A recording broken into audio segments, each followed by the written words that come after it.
1:20 కాలం గ్రహణం ఉంటుంది. ఈ గ్రహణానికి పట్టుకున్నప్పుడు స్నానం చేయాలి, విడిచినప్పుడు స్నానం చేయాలి ఆరోగ్యవంతులకి. పూర్తిగా వాతరోగము, పైత్యరోగము ఉన్నటువంటి వాళ్ళు, శీతల రోగాలు అంటే జలుబు మొదలైన రోగాలు తీవ్రంగా బాధ పెడుతున్న వాళ్ళు మాత్రం విడిచిపెట్టాక స్నానం చేస్తే చాలు, పట్టుకున్నప్పుడు స్నానం అక్కర్లా. ఇప్పుడు పట్టుకున్నప్పుడు స్నానం ఎప్పుడు చెయ్యాలి ఇది ముందు మనం తెలుసుకోవాలి. సరిగ్గా 1:05 కాబట్టి ఆ టైంకి స్నానం చేస్తే జపం అవ్వదు. అందుకని దానికి 10 నిమిషముల ముందు స్నానం చెయ్యాలి అని శాస్త్రం చెబుతున్నది. కాబట్టి 10 నిమిషాల ముందు స్నానం చేసి సరిగ్గా 1:05కి గురువులు ఇచ్చినటువంటి మంత్రాన్ని అనుష్ఠానం చెయ్యాలి.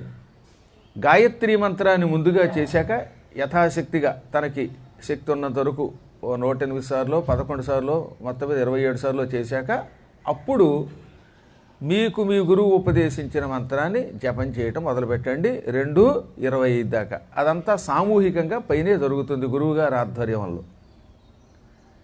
ఈ మంత్రాల్లో వ్యూహలక్ష్మీ మహామంత్రము, వసుధా మంత్రము, నవార్ణ మంత్రం అంటే చండీ లేక చాముండాదేవికి అమ్మవారికి సంబంధించిన నవార్ణ మంత్రం 9 అక్షరాల మంత్రము.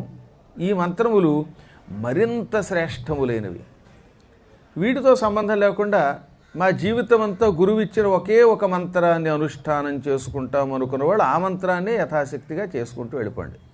మధ్యలో ఎక్కడైనా ఆవులింతలు రావడం, మనస్సు అటు ఇటు పోయినప్పుడు మళ్ళీ ఒక్క క్షణం గురువుని తలుచుకుంటే చాలట, ఆ దోషం పోతుంది. మళ్ళీ చేయండి. ఒక్కోసారి తెలియకుండానే ఆవులింతలు వస్తాయి, నిద్ర వస్తూ ఉంటుంది, పనికి మాలిన ఆలోచనలు ఆ టైంలో వస్తాయట. అదేంటో భగవంతుని యొక్క పరీక్ష. అప్పుడు ఏం చేయాలి? ఒక్కసారి గురువు యొక్క పాదాలు ఒకసారి తలుచుకుని మళ్ళీ జపం చేయండి. ఇప్పుడు 2:25కి అయిపోయిన వెంటనే అప్పుడు చేయకూడదు స్నానం. ఎందుకంటే అర్ధరాత్రి దాటినప్పుడు మళ్ళీ సూర్యోదయ సమయం దాకా ఆగాలి అని. మన అదృష్టం బాగున్నది, ఈసారి గురువుగారికి సంకల్పం కలిగింది. మా పెద్దలు గురువులందరూ కూడా అనుగ్రహించారు. అందుకే గోకర్ణ క్షేత్రంలో పశ్చిమ తీరంలో సముద్ర స్నానానికి వచ్చాం.